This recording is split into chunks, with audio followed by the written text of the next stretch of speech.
सकाळच्या मननचिंतनामध्ये S A church Nandurbar आपलं सहर्ष स्वागत करीत आहे एका नवीन सप्ताहाला. आपण सुरुवात करूया. विजय संगीत गीत क्रमांक 124 आणि उपासना संगीत गीत क्रमांक 420 सुंदर देऊळ हृदय हे माझे आपण गाऊया.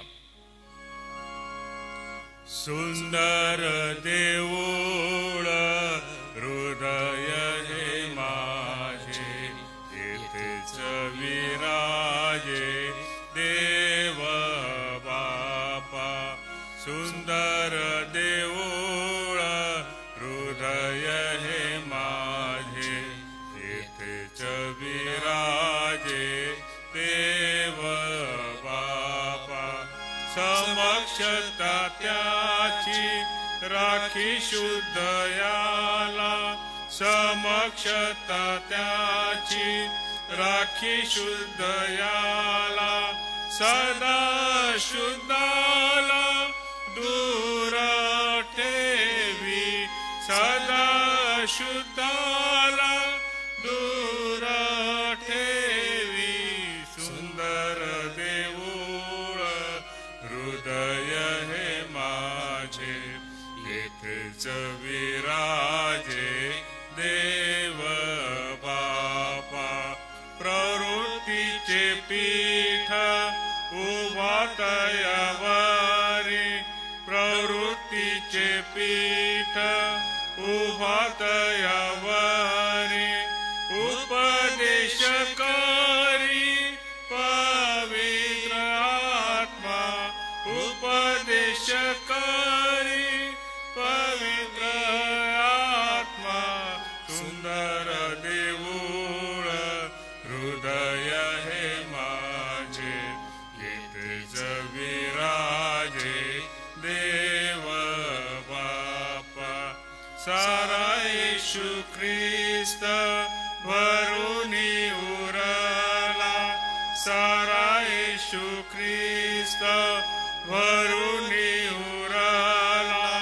आता या देऊळ भय कैसे, आता या देऊळ भय कैसे.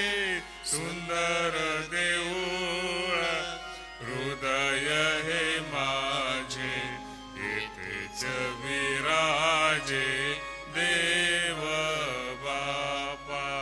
दास म्हणे येथे अवघी मंडळी, दास म्हणे येथे अवघी मंडळी. भजाया जमली देव बापा, भजाया जमली देव बापा.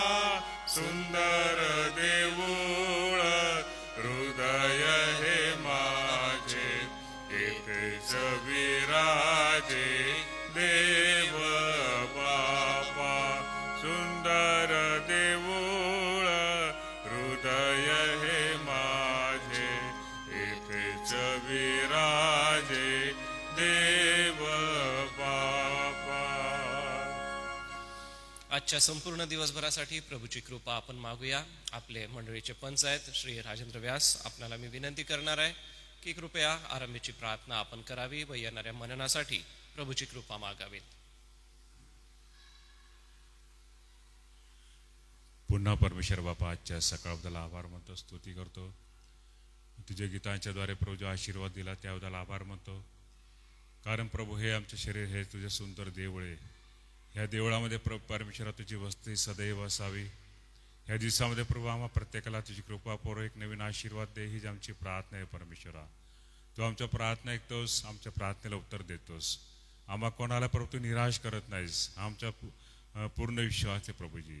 म्हणून प्रभू ह्या विश्वासाने प्रभू आजची सकाळी मी तुझ्या समोर येतो यासाठी की प्रभू आम्ही जे गीत गायले ते आम्हा प्रत्येकाला तू आशीर्वादित केलंस. आणि विशेष करून आज तुझ्या दासाला आम्ही तुझ्या हाती सोपतो परमेश्वरा.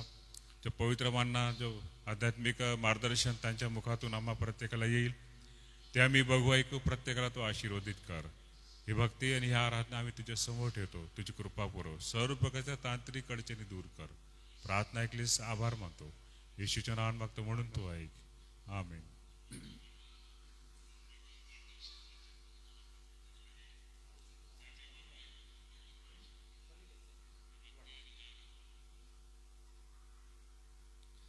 आजच्या सकाळी देवाच्या पवित्र वचनाचं मननचिंतन करीत असताना एक प्रोत्साहन मी आपणा सगळ्यांसाठी घेऊन आलेलो आहे आणि ते प्रोत्साहन जे आहे ते आम्हाला रोमकरास पत्र याच्या पहिल्या अध्यायाच्या 15व्या वचनामध्ये आहे.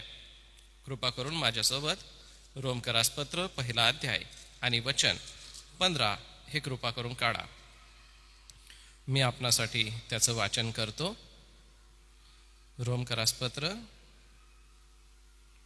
पहिला अध्याय आणि वचन 15.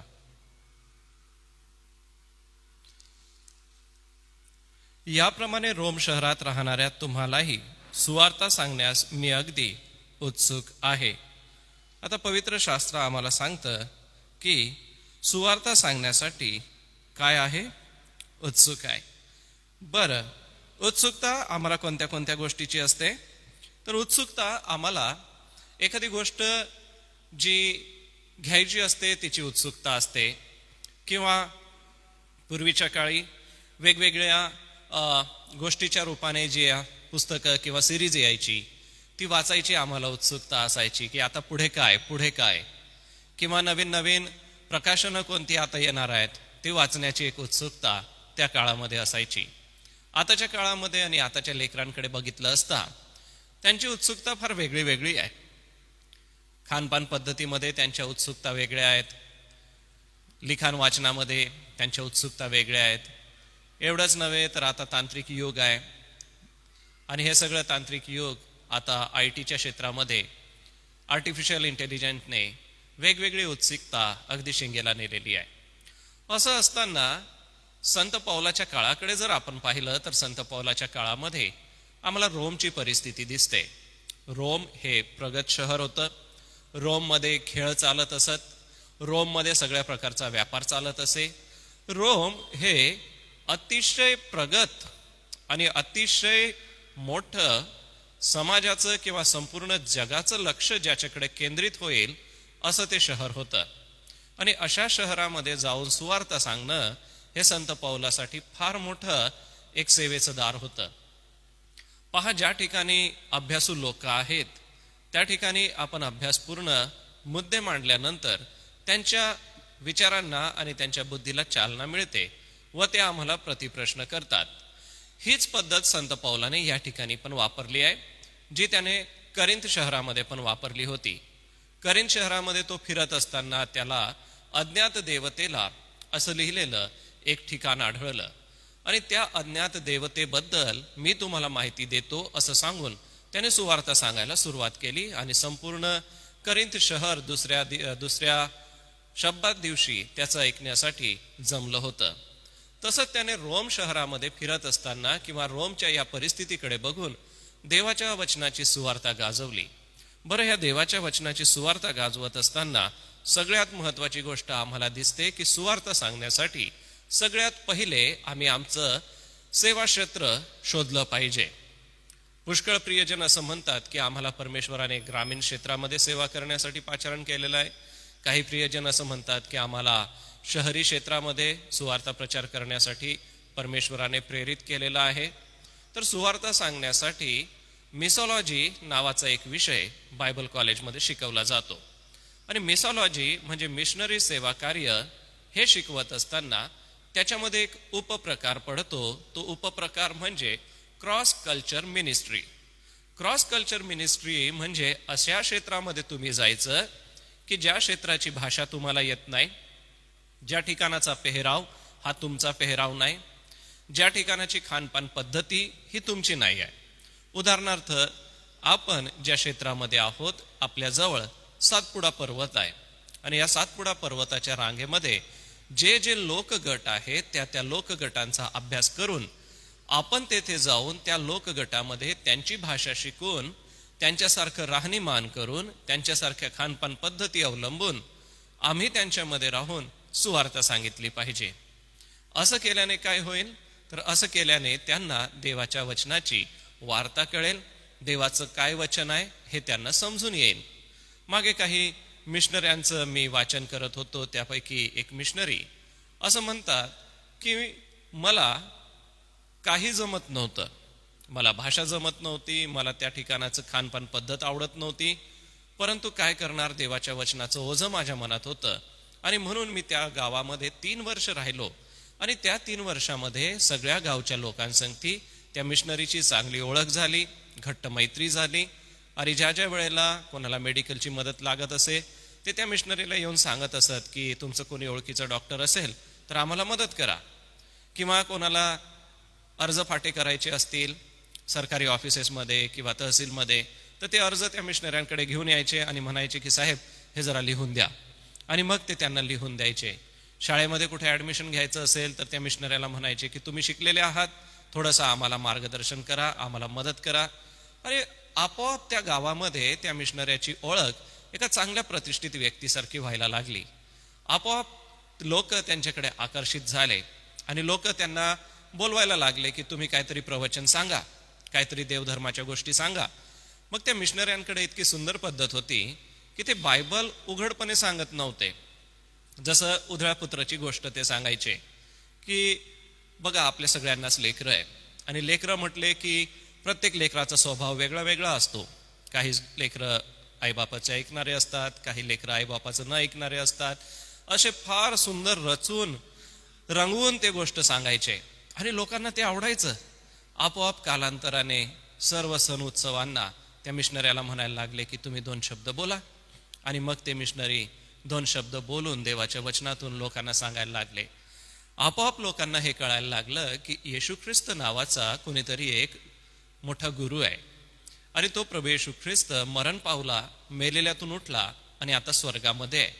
आणि जे जे लोक या भूतलावरती त्याला हाक मारतात त्या सगळ्यांचा तो उद्धार करतो आणि पापाच्या बंधनातून तो सोडवतो.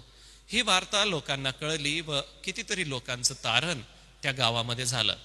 कितीतरी उघडपणे बाप्तिस्मा घेऊन प्रभू येशूचे शिष्य झाले, कितीतरी गुप्तपणे शिष्य झाले परंतु ते उघडपणे समोर आले नाही. कितीतरी लोकांनी मंडळीमध्ये येऊन साक्ष दिली.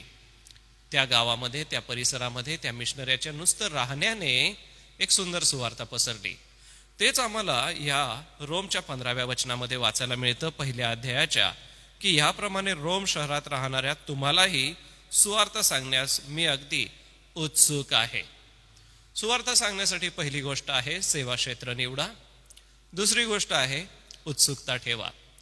कंटाळवाणापणा वाटतो म्हणून मी जर एखादं काम करत असेल तर माझा तो कंटाळवाणापणा माझ्या कामामध्ये दिसून येईल.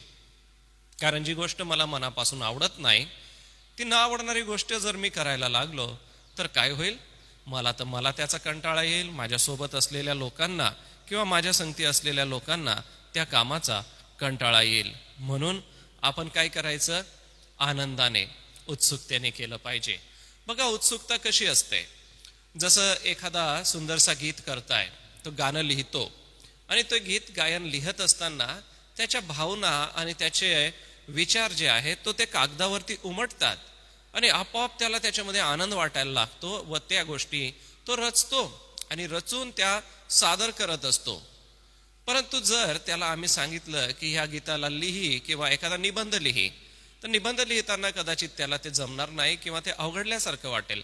का? कारण त्याची उत्सुकता काव्य रचनेमध्ये आहे, लिखाणमध्ये त्याचं उत्सुकता नाही आहे.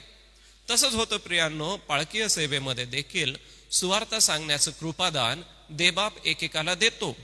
कोणाला वचन शिकवण्याचं कृपादान देतो, कोणाला पाळकीय सेवा करण्याचं कृपादान परमेश्वर देतो, कोणाला मंडळ्या तयार करण्याचं म्हणजे सुवार्ता प्रचार करण्याचं दान परमेश्वर देत असतो, कोणाला शिक्षक बनण्याचं दान परमेश्वर देत असतो. ही दानं परमेश्वर देवबाप एकेकाला वाटून देतो. मागे काही वर्षापूर्वी आम्ही एक प्रयोग केला होता आणि तो प्रयोग असा होता की संपूर्ण दिवसभर सर्व पाळक लोक म्हणजे 25-26 पाळक लोक असतील उपवास केला आणि उपवासानंतर सायंकाळी असा विचार केला की परमेश्वराने मला कोणतं कृपादान लिहिलेलं आहे ते मी एका कागदावर लिहितो. मग त्याच्यामध्ये आम्ही लिहिलं की माझी उत्सुकता किंवा मला आवडणाऱ्या गोष्टी एका कागदावर लिहिल्या. मग त्याच्यावरून आम्ही स्वतःच मूल्यमापन केलं की मला जर ह्या गोष्टी आवडतात तर देवाने मला पाळकीय सेवा करण्यासाठी पाचारण केलेलं आहे का, देवाने मला मिशनरी सेवा कार्य पाचारण करण्यासाठी सेवा करण्यासाठी पाचारण केलंय का, की देवाने मला शिक्षक होण्यासाठी पाचारण केलेलं आहे. माझी उत्सुकता कशात आहे, माझी आवड कशात आहे, ती आवड मी निवडून घेतली तर मला माझ्या कामाचा कधीच कंटाळा वाटणार नाही. मला माझं ते काम करत असताना आनंद हा नेहमीच वाटत राहील. मग प्रियांनो, संत पौलाला सुवार्ता सांगण्याचा आनंद होता. संत पौल फार विद्वान होता. गमलिएलाच्या चरणापाशी बसून त्याने अध्ययन केलेलं होतं. एवढंच नव्हे तर राजकीय त्याने पत्र सुद्धा मिळवली होती. ज्या वेळेला तो विश्वासणाऱ्यांना छळ करण्यासाठी निघालेला होता, यरुशलेमकडे जाऊन तो त्यांचा छळ करणार होता, त्यांना बांधून तुरुंगामध्ये टाकणार होता, तशी अधिकारपत्र त्याच्याकडे होती. परंतु त्याला वाटेवरती परमेश्वराचं दर्शन झालं व तेथून त्याचं परिवर्तन झालं व परिवर्तित जीवन तो जगायला लागला. आणि तेथून पुढे त्याला समुद्रामध्ये अनेक वेळेला छळ झाला, त्याने अनेक प्रवास केले, त्याला यहुद्यांचा आणि ग्रीक लोकांचा खूप त्रास झाला, परंतु त्याने सुवार्ता सांगण्याचं सोडलं नाही. त्याने विविध ठिकाणी मंडळ्या स्थापन केल्या, मंडळ्यांमध्ये वडील नेमले, मंडळ्यांमध्ये पाळक नेमले आणि मंडळांची सुवार्ता सांगण्याची जी पद्धत आहे ती त्याने नेमून दिली. ह्या सगळ्यांवरून काय दिसून येतं? एकच दिसून येतं की तुम्हाला आणि मला जर सुवार्ता सांगायची आवड आहे तर ती आवड पुढे येते. कारण की ग्रामीण क्षेत्रामध्ये सुवार्ता प्रचार करणं हे फार अवघड आहे प्रियांनो. कारण की भाषा वेगळी असते. दुसरी गोष्ट म्हणजे त्यांना ज्याही वेळेला गरज लागते त्यावेळेला हक्काचा माणूस म्हणून ते सेवक दादा म्हणून तुम्हाला फोन करतात. ज्या वेळेला त्यांना दवाखान्याचं काम असेल, ज्या वेळेला त्यांना तहसीलचं काम असेल, ज्या वेळेला त्यांच्या लेकरांचं ॲडमिशन असेल, ज्या वेळेला त्यांना एखादा प्रवास करायचा असेल, प्रत्येक गोष्टीमध्ये त्यांना जवळचा माणूस म्हणून त्यांच्या मंडळीचा सेवक हा आठवतो. आणि मग आपण आपल्या भूमिका तशा पद्धतीने कराव्या लागतात. मिशनरी सेवा कार्य ह्याचा एक सेपरेट विषय आहे. मिशनरी सेवा कार्याच्या कितीतरी साक्षी आपल्या सिनियर पाळक लोकांकडून आपल्याला ऐकायला मिळतील. आणि आज मंडळ्या ज्या स्थापन झाल्या त्याच्या मागे एकच गोष्ट आहे की सुवार्ता सांगितली गेली. आणि आजही सुवार्ता सांगणं गरजेचं आहे. सुवार्तेला कधी खंड पडला नाही आणि कधी पडू देऊ नका. कारण की सुवार्ता सांगून नवे विश्वासणारे मंडळीमध्ये येत असतात व त्यांची एक मंडळी तयार होत असते. म्हणून आपण सुवार्ता सांगण्यासाठी उत्सुकता ही ठेवायलाच पाहिजे. या ठिकाणी संत पौलाची इच्छा आम्हाला समजून येते. बरं, फक्त इच्छाच दिसून येत नाही तर या ठिकाणी तो त्याचे म्हणजे त्याला असं म्हणूया की स्वेच्छेने तो हे सेवा करत आहे. मी उत्सुक आहे असं तो सांगतो. आणि कसा उत्सुक आहे? मी अगदी उत्सुक आहे. म्हणजे स्वइच्छा आहे त्याची. ज्या व्यक्तीची स्वइच्छा असते, स्वतःची इच्छा असते, तोच हे कार्य करू शकतो. ज्याला कोणीतरी पाठवलेलं आहे, ज्याला कोणाला तरी रिपोर्ट करायचे आहेत, ज्याला त्या रिपोर्टिंग वरतीच आपला उदरनिर्वाह आहे, अशांना हे कार्य नाही आहे. संत पौलाची स्वइच्छा होती की त्याने जाऊन सुवार्ता सांगावी आणि त्या स्वइच्छेने त्याने रोम शहरामध्ये सुवार्ता सांगितली. आज प्रियांनो, तुम्हाला आणि मला स्वइच्छा असली पाहिजे. देवाचं कार्य करण्यासाठी कोणीतरी आम्हाला सांगेल आणि मग आम्ही करू, अशी जर आपली भूमिका असेल तर प्रियजन हो, ती काही योग्य नाही आहे. कारण त्याच्याने काय होतं की त्याला कंटाळा येतो. ज्या ठिकाणी तुमची स्वइच्छा नाही आहे त्या ठिकाणी कंटाळा येतो. बरं, शेवटली आणि महत्वाची गोष्ट म्हणजे संत पौल या ठिकाणी रोम शहरात राहणाऱ्या प्रत्येक व्यक्तीला म्हणजे तुम्हाला सुवार्ता सांगण्यास मी उत्सुक आहे. ह्याचा अर्थ ठराविक लोक गटाला नाही. रोम शहर हे काही साधं आणि छोटं शहर नव्हतं, खूप मोठं शहर होतं. त्या शहरात विद्वान लोक होते, हुशार लोक होते. आणि हे विद्वान हुशार लोक त्यांच्या हुशारीच्या तोडीला जाऊन त्याला सुवार्ता सांगायची होती. याचा अर्थ सुवार्ता सांगत असताना देव पवित्र आत्म्याचं मार्गदर्शन करतो. तुम्ही काय बोलावं हे देव तुम्हाला सुचवून देतो. देव सुचवतो आम्हाला की आम्ही काय बोलावं. परंतु त्या ठिकाणाचे जे विद्वान लोक आहे त्यांना कुंठित करण्यासाठी किंवा विद्वान लोकांची विद्वत्ता नियंत्रणात आणण्यासाठी, त्यांच्या विद्वत्तेप्रमाणे त्यांना सुवार्ता सांगण्यासाठी देवाने पौलाला तेवढी शक्ती दिली. बरं, अजून एक गोष्ट आम्हाला 16व्या वचनात दिसते. कारण मला सुवार्तेची लाज वाटत नाही. हा महत्वाचा मुद्दा आहे प्रियांनो. सुवार्ता सांगण्यासाठी लाज वाटू देऊ नका. कोणी तुम्हाला विचारलं की तुम्ही कोण आहात तर उघडपणे सांगा की मी ख्रिस्ती धर्मगुरू आहे, मी ख्रिस्ती धर्मावर विश्वास ठेवणारा आहे आणि मंडळीची सेवा मी करतो. आज आमची ओळख समाजामध्ये ख्रिस्ताची सुवार्ता सांगणारे अशी असली पाहिजे. सुवार्ता सांगायला कधीही लाजू नका. लाज कोणत्या गोष्टीची वाटते आम्हाला? जी गोष्ट आम्हाला कमी दर्जाची वाटते तिची लाज वाटते, नाही का? किंवा ज्याच्याने आम्हाला असं वाटतं की मी हे सांगितलं तर माझा अपमान होईल, तर आम्हाला लाज वाटते ना? नाही प्रियांनो, आमच्या लाज वाटण्याचं ते कारण नाही आहे.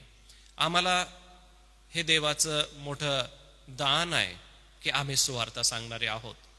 देवाची ही मोठी कृपा तुमच्या आणि माझ्यावर आहे की आपण सुवार्ता सांगणारे आहोत. देवाचा हा मोठा आशीर्वाद आहे देवाने दिलेला की या एवढ्या सगळ्या लाखो लोकांमध्ये देवाने तुम्हाला आणि मला सुवार्ता सांगायला निवडलं. तुमची आणि माझी निवड देवाची सुवार्ता सांगण्यासाठी झालेली आहे. लाज वाटू देऊ नका. संत पौल छळ करणारा होता, लोकांना धरून नेणारा होता. ज्या वेळेला स्तेफनाला मारहाण झाली, स्तेफनाचा मृत्यू झाला, त्यावेळेला वस्त्र स्तेफनाचे कोणाकडे होते? कोणाच्या पायाजवळ होते? संत पौलाच्या. आणि एवढ्या सगळ्या घटना त्याच्या जीवनात घडून पण तो काय म्हणतो? मला सुवार्तेची लाज वाटत नाही. प्रियांनो, आज लाज वाटण्याची ही गोष्ट नाही तर अभिमान वाटण्याची ही गोष्ट आहे की देवाने तुम्हाला आणि मला सुवार्ता सांगण्यासाठी निवडलेलं आहे. प्रियजन हो, सुवार्ता सांगण्यासाठी आम्हाला प्रशिक्षण तर हवंच आहे.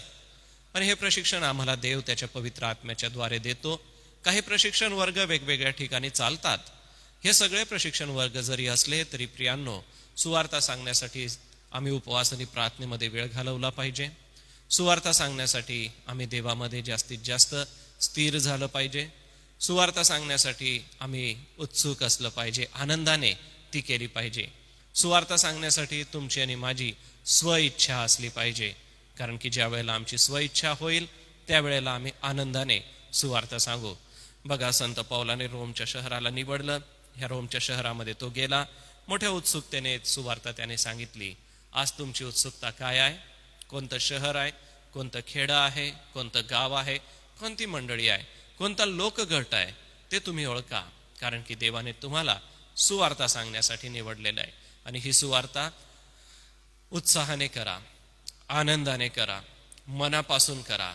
लाज वाटण्याचं कसलंही कारण असू देऊ नका. पहा प्रियांनो, सुवार्ता सांगणं खूप सुंदर आहे. आणि ही सुवार्ता सांगण्यासाठी शिष्यांचं जीवन आपल्या नजरेसमोर ठेवा. संत पौलाचं जीवन आपल्या नजरेसमोर ठेवा. ही सुवार्ता सांगण्यासाठी त्याने समुद्रावरती छळ सहन केला, त्याने लोकगटांचा छळ सहन केला, त्याला उपवास घडले, त्याला वाद्यांनी खेचण्यात आलं, त्याला चपडाका मारण्यात आल्या, त्याला गावकुसावरून खाली सोडण्यात आलं. कितीतरी त्याने सुवार्ता सांगत असताना सहन केलं, पण ते सगळं कारणी गेलं. आज मंडळ्या स्थिरावल्या. आज देवाचं वचन तुमच्या आणि माझ्याकडे आलं. एकच कारण आहे, सुवार्ता. म्हणून उत्सुकतेने, आनंदाने, स्वइच्छेने सुवार्ता सांगा. आपलं क्षेत्र निवडून घ्या. त्या निवडलेल्या क्षेत्राला प्रभूच्या हाती देऊन सुवार्ता सांगा. आणि सुवार्ता सांगण्याची कधीच लाज बाळगू नका. हे छोटंसं मनन चिंतन देवबाप तुम्हाला आणि मला आशीर्वादित करो. या वेळेला पुन्हा एक वार प्रभूला धन्यवाद देऊ. आजारी प्रियजनांची आम्ही आठवण करूया. आम्ही श्री रमेश ठाकूर यांची आठवण करूया. प्रभू देवबाप त्यांच्या पायाला स्पर्श करून आरोग्य देत आहे. चांदेकर सिस्टरांची आम्ही आठवण करूया. त्यांच्या पायाला प्रभू देवबाप आरोग्य देत आहे. सोबतच आपण नाथानी सरांच्या आईची आठवण करूया. आज कदाचित त्यांच्या पायाचं ऑपरेशन होईल. वर्ष पुष्कळ आहे, परंतु प्रभू आपली कृपा पुरवो. तर सुप्रभाबाई नाथानी यांच्या आरोग्यासाठी आपण प्रार्थना करूया. सोबतच आता परीक्षा लेकरांच्या सुरू आहेत, त्या परीक्षांसाठी प्रभूकडे आपण सहाय्य मागूया. सोबतच ज्यांचे जन्मदिवस आहेत त्यांना शुभेच्छा देतो. सचिन कालू, पीटर पंजाबी आणि एलिझाबेथ जानवे या प्रियजनांचा आज जन्मदिवस आहे. मंडळीच्या वतीने आपणाला शुभेच्छा. मी आदरणीय रेव्हरंड विश्वास पाडवी साहेब तुम्हाला विनंती करणार आहे, कृपा करून आपण पुढे येऊन प्रार्थना करावी. सोबतच श्रावणी या ठिकाणी मेळावा आहे. श्रावणीच्या मेळाव्यासाठी आमचे प्रिय बंधू ब्रदर स्ट्रेनली जॉन हे येणार आहेत, तर त्यांच्या प्रवासासाठी देखील आपण विशेष प्रार्थना करा.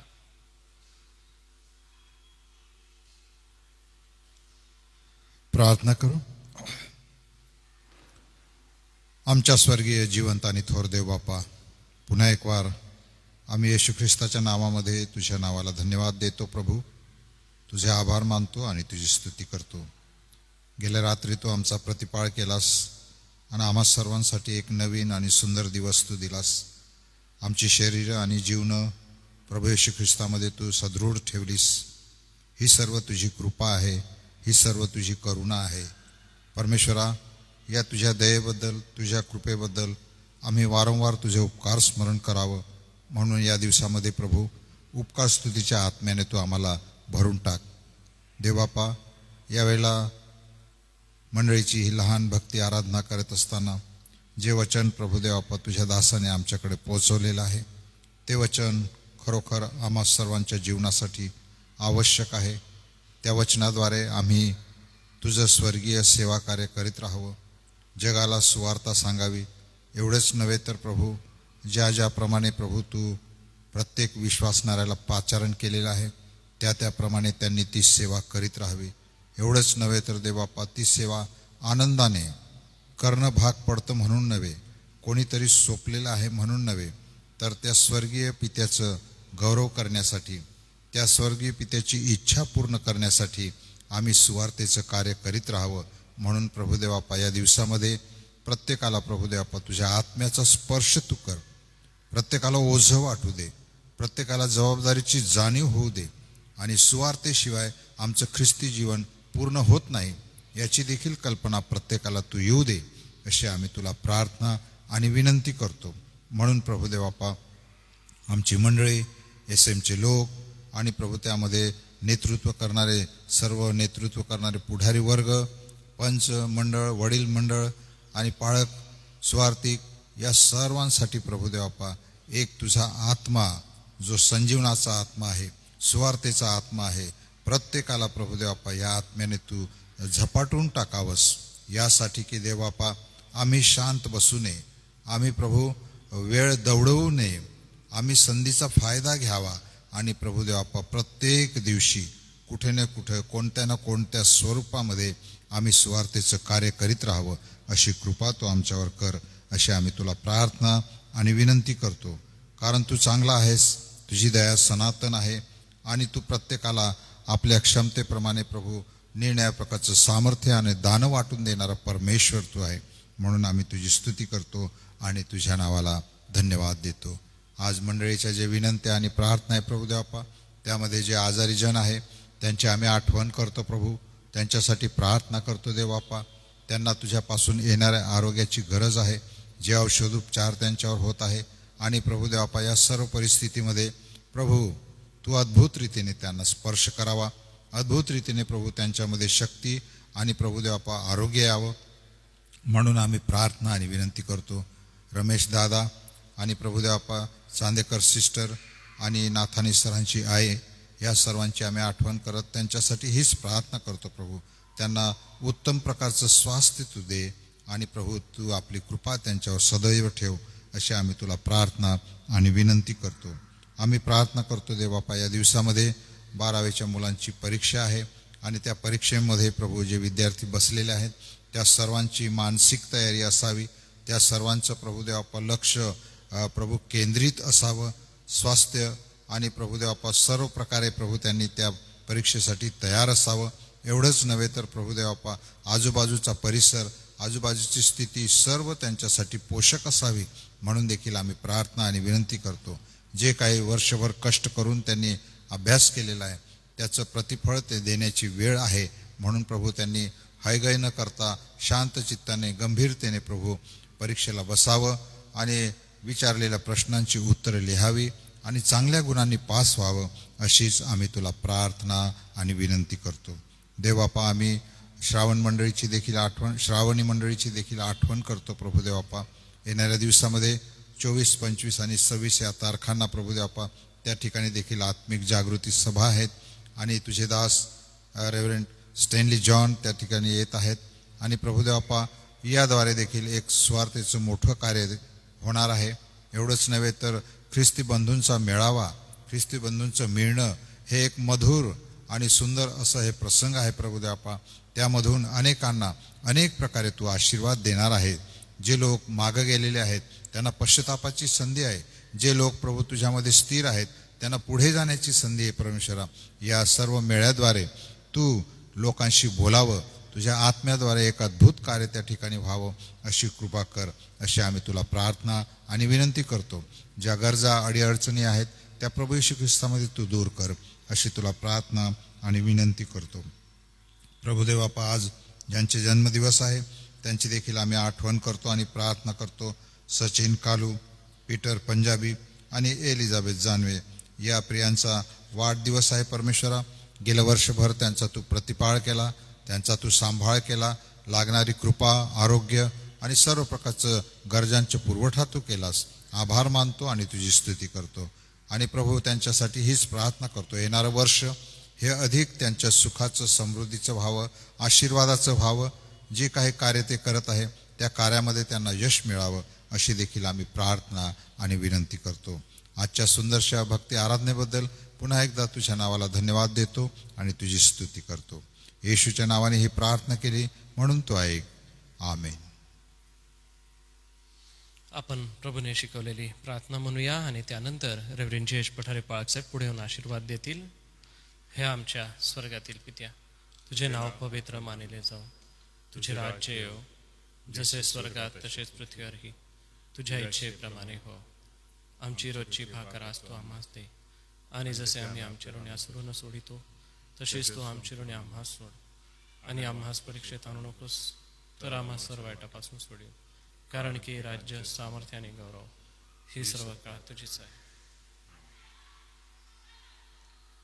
आणि आता आपलं तारणारा प्रभू येशू ख्रिस्ताची कृपा, देवबापाची प्रीती आणि पवित्र आत्म्याची गोड संगती या सर्व प्रार्थना योद्ध्यांबरोबर, ज्यांचे जन्मदिवस त्यांच्याबरोबर, आमच्या SM ट्रस्टच्या सर्व सेवाकार्याबरोबर, देवाची मंडळी आणि इस्रायल राष्ट्र याबरोबर आता आणि सदा सर्व काळ असो.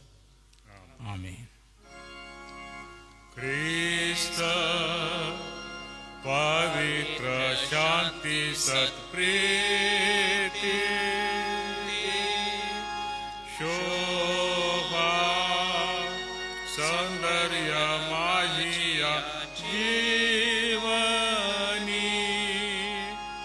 येशू पवित्र तू शुद्ध मज करी तुझे सौंदर्य दिसो या जीवनी. आमेन. उद्यासाठी सूचना असेल, उद्या सन्मान्य रेव्हरेंड जयेश पठारे पाळकसाहेब यांच्याकडून सकाळचं मनन आहे. सर्वांना सलाम.